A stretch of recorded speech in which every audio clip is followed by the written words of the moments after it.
Sans transition, je passe donc la parole à Timo Burner, donc R&D chez Ageco Fendt, qui va nous présenter le projet Mars pour Mobile Agricultural Robot Swarms. In English. Yes.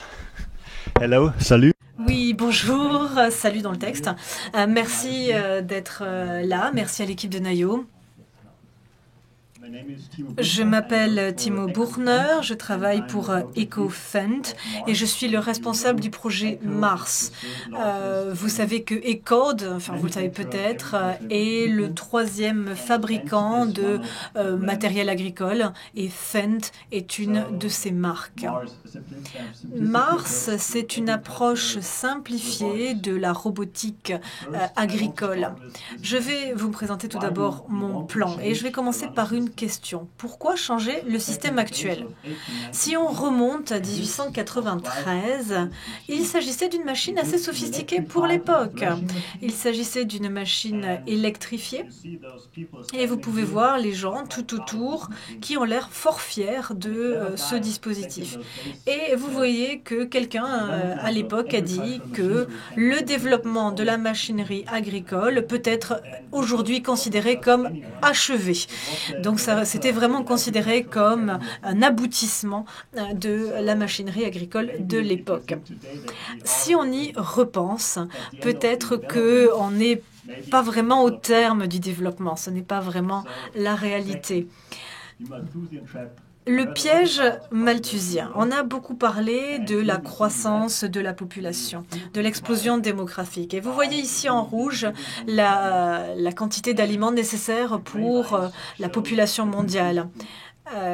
Et vous voyez, pardon, en gris, en gris pointillé, la nourriture nécessaire et en rouge, celle qui est produite. Donc on voit qu'on a réussi à améliorer la production au moment où justement on s'est affranchi des contraintes malthusiennes et ceci on a pu le faire en passant du cheval au tracteur, de la charrue au tracteur.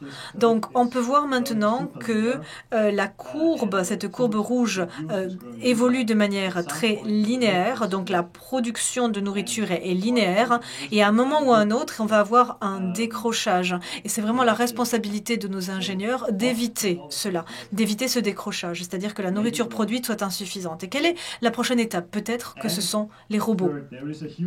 Troisième question, il y a peut-être un potentiel quand on compare ces deux images. Mars, c'est un dispositif qui permet de faire de l'ensemencement. Un ensemencement qui pèse de manière unitaire 0,5 grammes. Qu'est-ce que vous utilisez aujourd'hui pour mettre dans le sol cette semence de 0,5 grammes? Eh ben, ce genre de tracteur qui fait 15 000 lions de grammes. Et on se dit, pourquoi on fait ça? Eh bien, on rigole maintenant. Mais en fait, nous, notre approche, ça a été de prendre du recul et de nous dire, est-ce qu'on peut faire ça de manière plus intelligente? Je vais donc maintenant vous parler de Mars, qui est une approche différente de la robotique agricole. Au lieu de décider ou de dessiner une machinerie extrêmement sophistiquée et puis faire en sorte que la plante se débrouille avec le dispositif utilisé, on a pris l'approche inverse. On a commencé par la plante. Donc on a eu un processus qui était piloté par l'agronomie. Donc on a pensé en termes de lumière, en termes d'emplacement et quel est le type d'équipement qui allait être nécessaire. Et c'est ce changement de perspective qui est probablement bénéfique et qui est certainement porteur de fruits quand on parle de robotique. Notre approche était une approche de simplicité.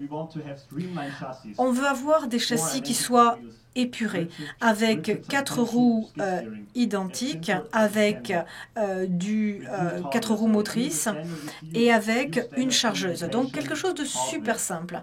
Et de la communication avec du matériel. On n'a pas de caméra, on n'a pas de laser, on n'a pas de GPS. Toutes les choses qui pourraient complexifier le dispositif ou qui pourraient le rendre plus onéreux, on a fait l'impasse. Donc ce qu'on fait, Comme on a moins de capteurs, on a besoin de moins de code. Qui dit moins de code dit moins d'erreurs, dit moins de temps pendant lequel le matériel est indisponible. Et c'est important dans l'agriculture. Et donc on met ceci au service de l'agriculteur. Plus de sécurité aussi. Plus de sécurité parce que les dispositifs sont légers et donc on encourt moins de risques. Vous voyez ici le concept de Mars de manière globale. Et je voudrais pour l'instant rester quelques instants sur la diapo. Manifestement, ça ne marche pas. Bon, c'est pas grave, on peut commencer la vidéo. J'aurais bien voulu commenter. Est-ce qu'on a le son ? Donc un dispositif qui vous permet de piloter le dispositif 24 heures sur 24. Un dispositif qui s'occupe avec précision de chaque plante, qui permet de faire de la durabilité tout en gagnant du temps et en économisant de l'argent. C'est Mars, un robot, un essaim de robot qui fonctionne grâce à une application par le biais duquel on va gérer des paramètres, le phénotype, on va sélectionner le nombre de robots qu'on va utiliser. On définit le placement de l'unité logistique et ensuite Mars pilote tout le dispositif et calcule le temps nécessaire. Vous voyez ici l'unité logistique dans le champ. On appuie sur démarrer et l'équipe de robots va commencer à faire la plantation de manière autonome par des petites unités qui sont poids-plumes, ce qui veut dire que c'est sûr et il n'y a pas de compactage du sol. Et là, on est reparti au début. Vous avez ici un dispositif donc, qui permet, comme on vient de le dire tout à l'heure, de faire un monitoring 24 heures sur 24.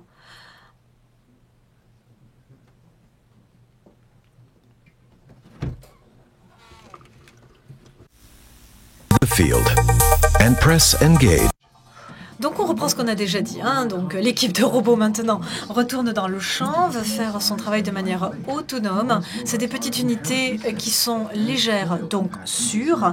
Et cela veut dire aussi qu'il n'y a pas de compactage du sol. On a un géoréférencement de chaque semence. Et chaque dispositif est aussi relié au cloud. Ce qui veut dire qu'on va avoir un suivi personnalisé de chacun des dispositifs. Le système de supervision fait en sorte que chaque dispositif retourne à l'unité logistique pour être rechargé en énergie, mais aussi en semences. Et donc, tous les robots de l'équipe vont aussi remplacer un robot qui deviendrait défaillant. On peut donc imaginer toutes sortes de possibilités pour Mars, aussi bien dans des petites exploitations que des grandes exploitations.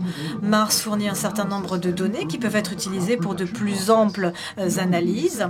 Le fait que l'on sait parfaitement où se trouve la semence quand elle a été plantée permet vraiment de faire un suivi de l'ensemencement sur toute la durée de vie. On a aussi un suivi de la consommation en eau, en nutriments, en produits phytosanitaires. Et donc cela augmente la productivité, mais aussi la nature durable de l'exploitation. C'est l'agriculture 4.0.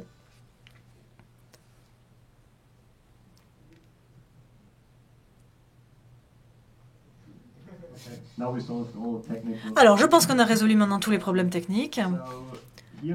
Vous pouvez voir ici une photo de 2 prototypes qui sont actuellement déployés sur le terrain. Donc, on commence à peine les essais sur le terrain. Donc, peut-être que l'année prochaine, lors de la prochaine édition, on pourra vous présenter quelques-uns de nos résultats. Maintenant, je voudrais en arriver au 3e point de ma présentation, à savoir l'impact potentiel de Mars. D'abord, en termes de confort, puisque donc c'est un fonctionnement autonome. Je pense qu'il est assez évident qu'il y a des avantages. Il y aura aussi de la maintenance et des mesures à distance. On peut réaliser des diagnostics à distance et il sera possible de faire ces diagnostics à distance. Bien entendu, il y a aussi une réduction du coût, parce qu'il n'y a pas de cabine, il n'y a pas de tracteur, il n'y a pas d'écran, il n'y a pas beaucoup de capteurs. Le capteur principal que l'on utilise est un GNSS qui nous permet de donner le positionnement et également le mouvement des roues. On a des petits robots, comme on disait, 50 kg. Donc 50 kg, ça veut dire moins d'énergie, moins de compontage. En termes d'efficience, eh bien, on va avoir un bon rendement parce qu'on va pouvoir s'adapter au sol, on va pouvoir faire un ensemencement personnalisé. Il y aura besoin de moins de semences et moins de produits chimiques. Et on pourra traiter individuellement chaque semence puisqu'elle sera géolocalisée. Moins d'opérateurs puisqu'il n'y a plus besoin d'amener les semences dans le champ. C'est le robot qui les récupère dans la station logistique et qui travaille de manière autonome. En termes de sécurité et de fiabilité, les robots sont très légers, 50 kg maximum, longueur maximale 50 cm. Donc ça veut dire que on utilise 500 watts. Et en termes de fiabilité, on a des unités qui sont autonomes. Ça veut dire que lorsque un des robots est défaillant, cela ne pose pas de problème pour la totalité de l'équipe. Pour ce qui est de la productivité, eh bien, on peut utiliser une unité ou une centaine, suivant le travail que je souhaite accomplir et le temps que j'ai pour le faire. Il est possible de travailler 24 heures sur 4 heures avec ces robots, ce qui est très important si l'on tient compte des notions de changement climatique.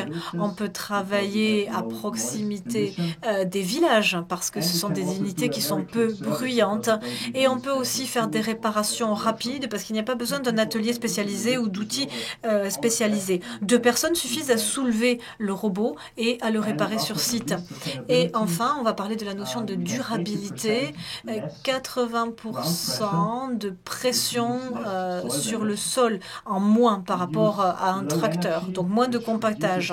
On utilise peu d'énergie, on réduit de 80% l'émission de CO2 par rapport à un dispositif d'ensemencement classique, peu de bruit, peu de gaspillage de pétrole ou de fuite de pétrole et on peut utiliser de manière tout à fait polyvalente. Merci beaucoup de votre attention.